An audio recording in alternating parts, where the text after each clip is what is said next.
olub, onun maraqlarını nəzərə alaraq gələn dərs onun marağına uyğun çalışaram ki, dərsi izah edeyim. Mənə də gəlir. Bəli, doğru müəllimə. Yaxşı, məzmun xətti nədir Fidan müəllimə? Ümumiyyətlə müəllimə, məzmun xətti fənnin ana xətti sayılır, leytmotivdir, dəyişməzdir. Yəni bir fənn daxilində məzmun xətti dəyişmir, amma digər fənnlərdə məzmun xətti dəyişir. Məsələn, Azərbaycan dilinin öz məzmun xətti var, tarixin ayrı, riyaziyyatın ayrı. Yəni bir fənnin daxilində isə heç vaxt məzmun xətti dəyişmir. Doğru. Övladı ilə maraqlanmayan valideyn olarsa necə davranarsan? Ümumiyyətlə, belə götürdükdə hər bir valideynin hüququdur ki, öz evladı haqqında məlumat alsın, onun haqqında öyrənsin, mənfi cəhətlərin, müsbət cəhətlərin, biliyinin artıb-artmamasını.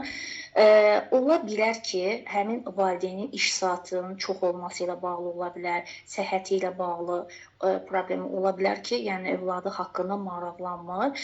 Belə olan halda çalışaram ki, mütəmadi olaraq o valideynlə əməkdaşlıq edərəm, həm WhatsApp üzərindən, həm telefon vasitəsilə, yəni WhatsApp üzərindən, sonra başqa necə deyərdim, övladı haqqında çalışaram ki, ona məlumat verim də, onun irəliləyiş haqqında, nailiyyətləri haqqında. Yəni ki, lazım gələrsə, hətta evə də gedirəm, məlumat verməyə, yəni çalışaram ki, məlumat verim evladı haqqında ki, yəni ola bilər ki, sənin bəlkə evladın daha çox nailiyyət əldə edib, amma sən ona yəni fikir vermirsən. Yəni bir növ gözünü açaram. Ola bilər ki, ya çox geriləyir şagird, onu da deyərəm ki, bax geriləyir, yəni bunu da nəzərə alın. Qəşəng Fidan müəllimə. Yaxşı müəllimə, şagird sizə çox sual verərsə, nə edərsiniz? Çox sözsüz ki, bu çox gözəl bir haldır ki, şagird sual yəni verir.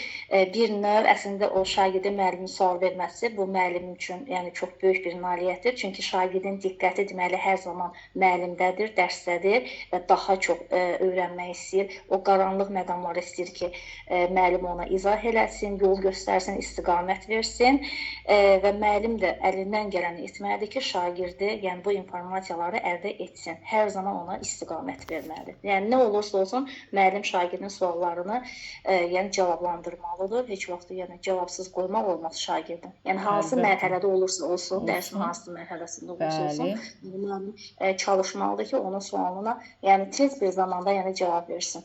Qəşəng. Sonuncu sualımız, hansı qiymətləndirmənin nəticəsini dəyişmək olmur? Sözsüz ki, summativ qiymətləndirmənin nəticəsini dəyişmək olmaz. Formativ bilirik ki, geriyə dönüşü olan qiymətləndirmədir, amma summativ qiymətləndirmənin dəyişmək olmaz. Çünki bu rəsmi qiymətləndirmədir, kəmiyyətlə ölçülür və nəticəsini dəyişmək olmaz. Afərin Fidan müəllimə, bülbül kimi cəhcəh vurmaq buna deyirlər.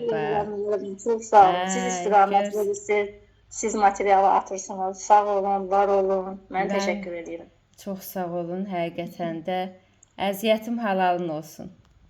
Təşəkkür edirəm müəllimə. Sağ olun. Allah sizin razı olsun. Sağ ol canım mənim. Sağ ol canım.